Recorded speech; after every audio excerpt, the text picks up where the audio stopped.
Hello everyone, আসসালামু আলাইকুম। আমি ফারহানা নাসরিন, ফারহানা ফ্যামিলি ব্লগে আপনাদের জানাই স্বাগত। আজকের পর্বে আমি হাজির হলাম মটকা কুলফির রেসিপি নিয়ে। আর এই মটকা কুলফিটা খেলে কিন্তু এই গরমের মধ্যে মন প্রাণ দিল একদম ঠান্ডা হয়ে যায়। চলুন তাহলে দেখিনি কীভাবে এই মটকা কুলফিটা তৈরি করতে হয়। মটকা কুলফি তৈরি করার জন্য আমি এখানে লিকুইড গরুর দুধ নিয়ে নিলাম আধা কেজি। আর এটাকে মিষ্টি করার জন্য দিয়ে দিচ্ছি 2 টেবিল চামচ পরিমাণ চিনি আর একটা এলাচ, আর দিয়ে দিচ্ছি 2 টেবিল চামচ পরিমাণ কনডেন্স মিল্ক দিয়ে ভালোভাবে এটাকে মিশিয়ে নিচ্ছি। কুলফি দেওয়ার জন্য আমি 1/4 কাপ পরিমাণ বাদাম নিয়ে বাদামগুলোকে কুচি করে নিচ্ছি চাকুর সাহায্যে। এখন এগুলাকে একটা ব্লেন্ডারের জগে নিয়ে আমি এগুলাকে ব্লেন্ড করে নিচ্ছি।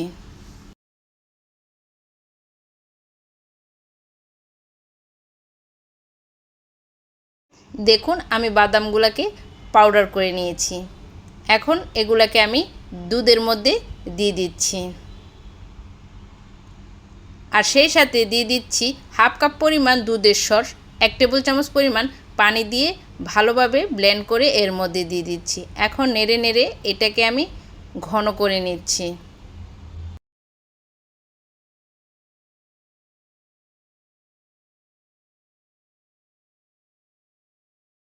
দুধটা আধা কেজি থেকে প্রায় 1 পার মতো হয়ে গেছে। এখন আমি চুলাটাকে বন্ধ করে এটাকে কিছুটা ঠান্ডা করে নিচ্ছি।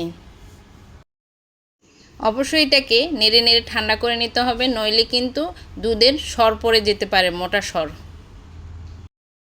এখন আমি চুলা থেকে নামিয়ে এটাকে মটকাতে সেট করে নিব।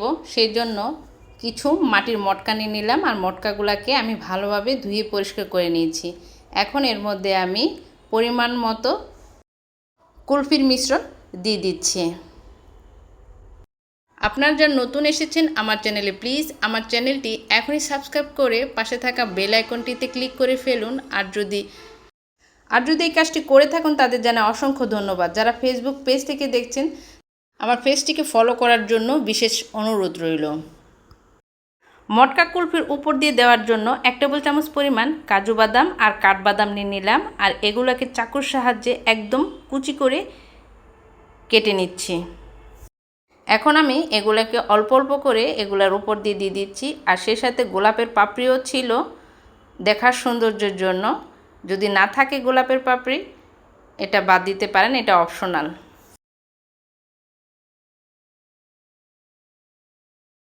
এখন ফয়েল পেপার দিয়ে আমি এগুলাকে ঢাকনা দিয়ে ঢেকে দিচ্ছি, আর সাইডটাকে একটু মুড়িয়ে দিচ্ছি যাতে করে ডিপ ফ্রিজে রাখার সময় এগুলা খুলে না যায়।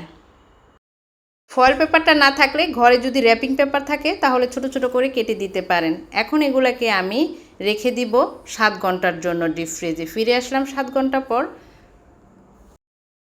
ফয়েল পেপারটা খুলে নিচ্ছি। দেখুন তৈরি হয়ে গেল কত সহজে মজাদার মটকা কুলফি।